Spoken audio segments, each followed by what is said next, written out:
2022년 5월 21일 한미 정상 간 회담이 있었습니다. 특히 이번 회담은 특정 정당에 대한 지지를 떠나서 시기상 새 정부 출범 2주 만에 이루어진 것이었기에 정상 간에 어떤 이야기들이 오갔는지 궁금하셨던 분들이 많았을 것입니다. 따라서 이번 영상에서는 2022년 한미 정상회담에 대해서 정리하는 시간을 가져보기로 했습니다. 그러나 양 진영으로 나뉜 국내 언론들에서는 객관적인 내용을 찾는 것이 다소 힘들다 판단하여 국내외 싱크탱크 및 여러 외신들을 위주로 내용을 정리해보았습니다. 이번 정상회담은 대북 문제, 인도태평양 지역 안보, 경제협력, 글로벌 이슈 이렇게 4개의 영역으로 나눠볼 수 있었습니다. 우선 대북 문제에서 가장 눈여겨보아야 할 점은 아무래도 전 정권과의 정책 노선이 어떻게 달라졌는가이겠죠.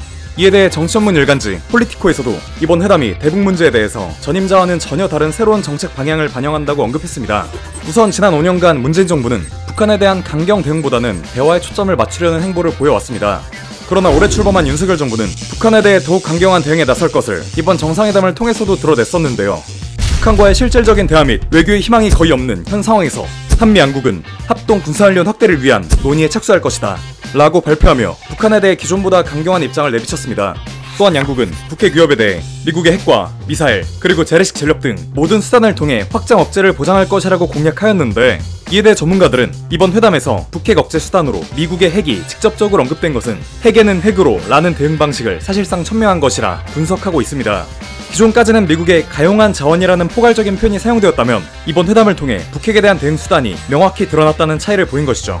또한 양국은 기존 문재인 정부의 기조와 동일하게 한반도의 완전한 비핵화라는 공동의 목표를 제하긴 대화의 길은 언제든 열려있다는 점을 강조하였습니다.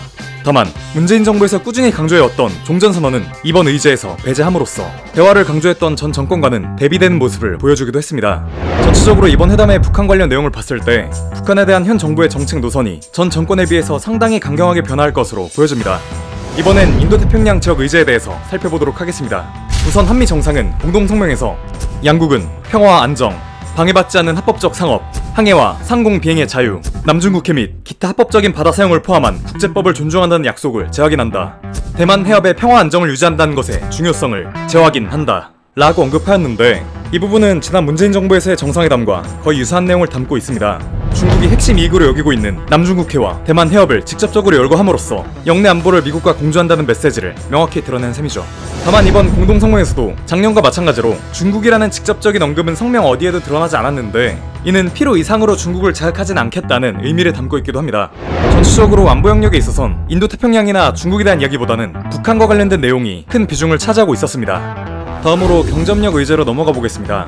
바이든이 한국에 입국하자마자 향했던 곳이 바로 평택 반도체 공장이었죠. 이미 작년 정상회담에서도 바이든은 삼성, LG, SK 등 국내 주요 대기업들로부터 총 수십조 원에 달하는 투자 약속을 받아내는 등 중국에 의존하지 않는 핵심 기술 공급망 확보에 집중하는 모습을 보였습니다.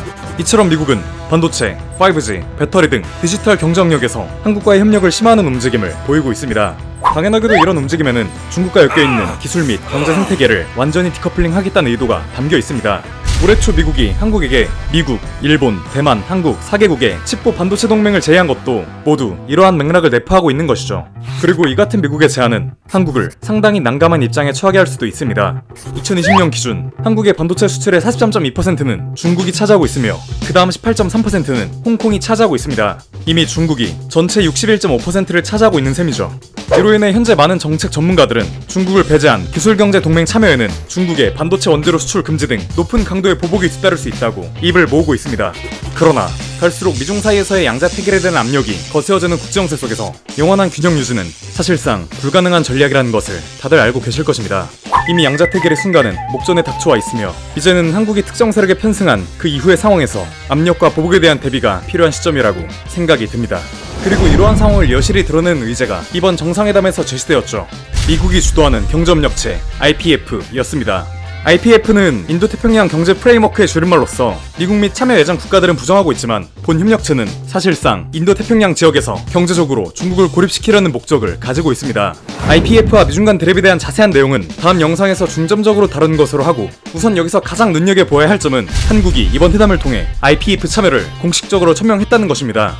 회담 이후 외교부에서도 중국의 반발을 의식하여 IPF 참여가 중국 견제 의도를 가지고 있지 않다고 입장을 내비치긴 했으나 과거 사드 배치 문제 이후 중국의 심각한 경제 보복이 이어졌던 것처럼 향후 중국의 대응이 어떤 식으로 이어질지에 대해서는 지속적인 관찰이 필요하다고 생각합니다.